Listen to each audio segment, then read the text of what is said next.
Hello guys, welcome back to my channel. It's miss Sneha Joshi. അപ്പം ഇന്ന് ഞാൻ എൻ്റെ മോൻ്റെ തല മുട്ടടിക്കാൻ പോവാണ്. ഞങ്ങളെ മാവൂര് വെള്ളിപ്പറമ്പുള്ള മേൽപ്പഴനി ടെമ്പിളിലാണ് പോകുന്നത് കേട്ടോ. അപ്പം അവിടെ എത്തി ഒരു രാവിലെ 8 മണിയോടെ ഞങ്ങൾ വീട്ടിൽ നിന്ന് ഇറങ്ങി കേട്ടോ. അവിടെ ഒരു 8:15 ആകുമ്പോഴേക്ക് എത്തി. നല്ല തിരക്കുണ്ടായിരുന്നു, സൺഡേ ആയിട്ട് നല്ല തിരക്കാണ്. അപ്പം ക്യൂ നിൽക്കുകയാണ് ഞങ്ങളിവിടെ ഷീറ്റാക്കാൻ വേണ്ടിയിട്ട്. 180 രൂപയാണ് തല മുണ്ടനം ചെയ്യാൻ. ഞങ്ങളിവിടെ ആദ്യമായിട്ട് വരികയാണ്. നല്ലൊരു എക്സ്പീരിയൻസ് ആയിരുന്നു. കുറേ ചുറ്റി കാണാനുണ്ട്. നമുക്ക് അതിനായിട്ട് വരികയാണെങ്കിൽ കുറച്ചും കൂടിയൊക്കെ സമയം സ്പെൻഡ് ചെയ്യാൻ തയ്യാറാണെങ്കിൽ അന്നദാനം ഒക്കെ അവിടെ ഉണ്ട്. ഒരുപാട് കാഴ്ച കാണാനൊക്കെ ഉണ്ട്. ഞങ്ങൾക്ക് പോരേണ്ടി വന്നുകൊണ്ട് തന്നെ അധികമായിട്ട് ചുറ്റി കാണാൻ പറ്റിയില്ല. പിന്നെ അവിടെ ഉള്ളിൽ, അതായത് ക്ഷേത്രത്തിൻ്റെ ഉള്ളിൽ ഭഗവാന്റെ അടുത്തൊന്നും നമുക്ക് വീഡിയോ അലൗഡല്ല. അതുകൊണ്ടാണ് അതൊന്നും എടുക്കാഞ്ഞ്. പിന്നെ ഞങ്ങൾ നേരെ ഷീറ്റാക്കിയിട്ട് തല മുണ്ടനം ചെയ്യാൻ വേണ്ടി താഴോട്ടേക്ക് ഇറങ്ങി കേട്ടോ.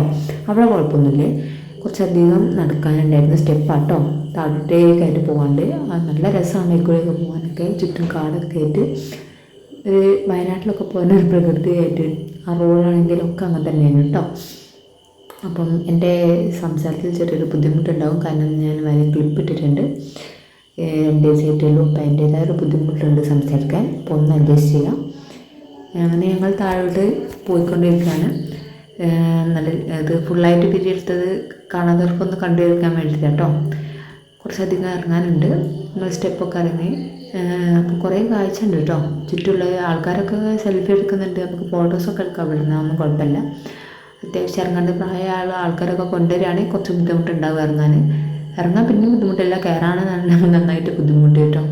അപ്പോൾ അവിടെ കുറേ ആൾക്കാർ ഫോട്ടോസൊക്കെ എടുക്കുന്നുണ്ട്. അപ്പോൾ എൻ്റെ സൈഡിൽ കൂടെ നമ്മൾ ഇറങ്ങിക്കഴിഞ്ഞാൽ വലത്തേ സൈഡായിട്ടൊരു സ്റ്റെപ്പ് ഉണ്ട്. അവിടെയാണ് നമ്മൾ തല മുണ്ടനം ചെയ്യുക.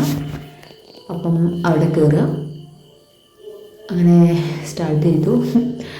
പക്ഷേ അതിന് മസാജിങ് ആണ് ആദ്യം കൊടുത്തത്. അത് വലിയ ഇഷ്ടമാണ് കേട്ടോ. അങ്ങനെ നല്ല എൻജോയ്മെൻ്റ് ആയിരുന്നു. വലിയ കുഴപ്പമൊന്നുമില്ലായിരുന്നു. പിന്നെ കാന്താരേൻ്റെ ഇഷ്ടപ്പെട്ട ഒരാളാണ്. അപ്പം ഫോണിൽ അത് വെച്ച് കൊടുത്ത്, അല്ലെങ്കിൽ അടങ്ങി നിൽക്കില്ല, അതേട്ടൻ വെച്ചെടുത്തു. അങ്ങനെ വലിയ ബുദ്ധിമുട്ടില്ലാതെ തലമുണ്ടെല്ലാം ചെയ്യാൻ വെച്ചിരുന്നു കേട്ടോ. ഇടയ്ക്ക് കാളൊന്ന് കൈ കനക്കുകയൊക്കെ ഉണ്ട്, പക്ഷേ കുഴപ്പമില്ലായിരുന്നു. വിചാരിച്ചതിനേക്കാളും സിമ്പിളായിട്ട് തന്നെ പണി കഴിഞ്ഞു. അയാൾ നല്ല ഫാസ്റ്റായിരുന്നു കേട്ടോ. നല്ല എക്സ്പീരിയൻസ് ഉള്ള ആളാണ്. ശ്രദ്ധയോടെ തന്നെ ഫുൾ ചെയ്തു.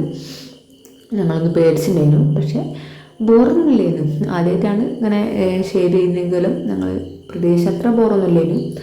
നല്ല രീതിക്ക് കിട്ടി. ഒന്നും അടങ്ങി വെച്ചുകൊണ്ട് തന്നെ കുഴപ്പമൊന്നുമില്ലായിരുന്നു കേട്ടോ.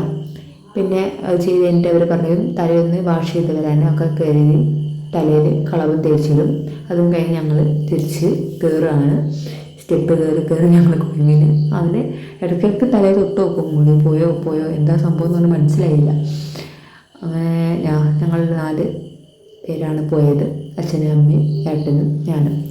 അനിയന് വർക്ക് ഉണ്ടായിരുന്നു, പ്ലസ് അവരുടെ എക്സാമും ഉണ്ടായിരുന്നു. അതുകൊണ്ട് അതിന് വരാൻ പറ്റിയില്ല. ഏട്ടൻ്റെ അനിയന്. എൻ്റെ ഫാമിലിയിൽ അമ്മയ്ക്കാണെങ്കിലും പറ്റിയില്ല. അച്ഛനും വയ്യായിരുന്നു, അതുകൊണ്ട് അവരൊന്നും ഇല്ലായിരുന്നു. പിന്നെ ഞങ്ങൾ തൊഴിലൊക്കെ കഴിഞ്ഞ് അന്നദാനത്തിന് പോയി ബ്രേക്ക്ഫാസ്റ്റൊക്കെ കഴിച്ചു. നല്ല വിശാലമായ സ്ഥലമാണ്. അപ്പോൾ ഇതാണ് അമ്പലം. ചുറ്റും കാണാൻ തന്നെ കുറേ കാഴ്ചകളുണ്ട്. നല്ല ജനസംഖ്യ ഒക്കെ ഉണ്ട് അവിടെ. ഒരുപാട് ഷീറ്റാക്കാനുണ്ട്, ഒരുപാട് പൂജകളുണ്ട്. അപ്പം എക്സ്പ്ലോർ ചെയ്യാൻ ആഗ്രഹമുള്ള കുറേ ആൾക്കാർ ഉണ്ടാവും. അവർക്കൊക്കെ പറ്റിയൊരു അമ്പലമാണ്. എല്ലാ ദിവസവും ഉണ്ടാവും. അപ്പം ഞങ്ങൾ ഏകദേശം ഒരു 10 മണിയായിരുന്നു തിരിച്ച് വരാൻ. വീട്ടിലെത്തി. അവിടുന്ന് ഭക്ഷണമൊക്കെ കഴിച്ചു. ഉച്ചത്തെ ഭക്ഷണം കഴിച്ചു. ഞാൻ പറഞ്ഞിട്ടുണ്ടായിരുന്നു എൻ്റെ വീട് തൊട്ടടുത്ത് തന്നെയാണ്. അപ്പോൾ പ്രസാദം കൊണ്ടെടുക്കാൻ വേണ്ടി ഞാനും ഏട്ടനും മോനും കൂടി ഉച്ചയ്ക്ക് ശേഷം അവിടേക്ക് ഇറങ്ങി.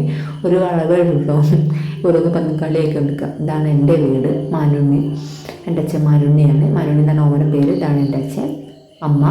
ഞങ്ങളെടുത്തി കുറേ ഓനങ്ങനെ കളിയൊക്കെ ഉണ്ട്. മുടിയുടെ പോയി. പക്ഷെ ഓനൊരു വിഷയമല്ല. അച്ഛൻ പറഞ്ഞു ബോറൊന്നുമില്ല, പ്രതീക്ഷേനേക്കാളും ഞാൻ കുറേ അച്ഛൻ പോയി കളിച്ചിട്ടുണ്ടായിരുന്നു. പക്ഷെ കുഴപ്പമൊന്നുമില്ല, നല്ല ഭംഗിയുണ്ട്, ബോറൊന്നുമില്ല എന്നൊക്കെ പറഞ്ഞ് ഞങ്ങൾ ആശ്വസിക്കുക കേട്ടോ. പിന്നെ അച്ഛനും മോനൊക്കെ ഒരു കളി ഒളിച്ചൊളിച്ച് അവന് വലിയ കാര്യമാണ്. അപ്പം അതാണ് പണി. അമ്മാട് കുറേ കളിപ്പിക്കുന്നുണ്ട്. എവിടെ ഏട്ടനെ കണ്ടു കഴിഞ്ഞാൽ പിന്നെ ഏട്ടൻ മതിയല്ലോ. അപ്പം ഇങ്ങനെ കുറേ കളിച്ച് ഞങ്ങൾ കഴിഞ്ഞു. പ്രസാദമൊക്കെ അവർക്ക് കൊടുത്തു. അങ്ങനെ ടോമി ഞാൻ അവർ കളിച്ചുകൊണ്ട് നിൽക്കുകയാണ്. അപ്പോഴേക്ക് ചോട്ടെത്തി ഇറങ്ങപ്പോഴേക്കന്നെ ഷുബേറിൻ്റെ മോള് അവരെത്തിയിട്ടുണ്ടായിരുന്നു. പിന്നെ അവർ കുറേ നേരം അങ്ങോട്ടും ഇങ്ങോട്ടും ഇങ്ങനെ കളിച്ചുകൊണ്ടിരുന്നു. അങ്ങനെ ഞങ്ങൾ വൈകുന്നേരം അവിടുന്ന് ചായ ഒക്കെ കുടിച്ചിട്ടാട്ടോ തിരിച്ച് പോകുന്നത്. അപ്പം അധികം നേരം നിന്നില്ല. ഉച്ചയ്ക്ക് ശേഷമാണ് ഞങ്ങൾ വീട്ടിലേക്ക് പോയത്. അപ്പോൾ ചായ ഒക്കെ കുടിച്ച് കുറച്ച് നേരം വർത്താനം പറഞ്ഞ് ഞങ്ങൾ തിരിച്ച് എൻ്റെ വീട്ടിലേക്ക്, ഏട്ടൻ്റെ വീട്ടിലേക്ക് തന്നെ പോരാൻ നിന്നു കേട്ടോ. പിന്നെ കൂടാതെ വരുമ്പം വേറെ വീഡിയോസൊക്കെ ആയിട്ട് ഇടാം. പിന്നെ അനിയത്തിയൊന്നും ഇല്ലായിരുന്നല്ലോ. അച്ഛനാണെങ്കിൽ ബേക്കറി പണിയൊക്കെ ഉണ്ടാവും. അപ്പം അടുത്ത ദിവസമൊക്കെ ആയിട്ട് വീഡിയോസൊക്കെ ഇട്ടിട്ടുണ്ട്. പിന്നെ ഞങ്ങൾ തിരിച്ച് ഏട്ടൻ്റെ വീട്ടിലേക്ക് പോയോണ്ടിരിക്കുകയാണ്. ഒരു വയലോര പ്രദേശമാണ് കേട്ടോ ഞങ്ങൾ വീട് വരുന്നത്. ഊരാണ്. നല്ല രസമാണ്. തിരിച്ച് വീട്ടിലേക്ക് എത്തി. ഇത്തരം ആണ് എൻ്റെ ഇതൊരു വീഡിയോ. അപ്പം മേൽപ്പഴനിയിൽ വിസിറ്റ് ചെയ്യാൻ ആഗ്രഹമുള്ളവരൊക്കെ പോവാൻ നല്ലൊരു അന്തരീക്ഷമായിരിക്കും. കുട്ടികൾക്ക് തലമുണ്ടലൊക്കെ ചെയ്യാം. ഇതാണ് എൻ്റെ ചോട്ടാ. Thanks for watching guys. ആദ്യമായിട്ട് ചാനൽ കാണുന്നവർ ലൈക്ക് ചെയ്യുക, ഷെയർ ചെയ്യുക, സബ്സ്ക്രൈബ് ചെയ്യുക, സപ്പോർട്ട് ചെയ്യുക.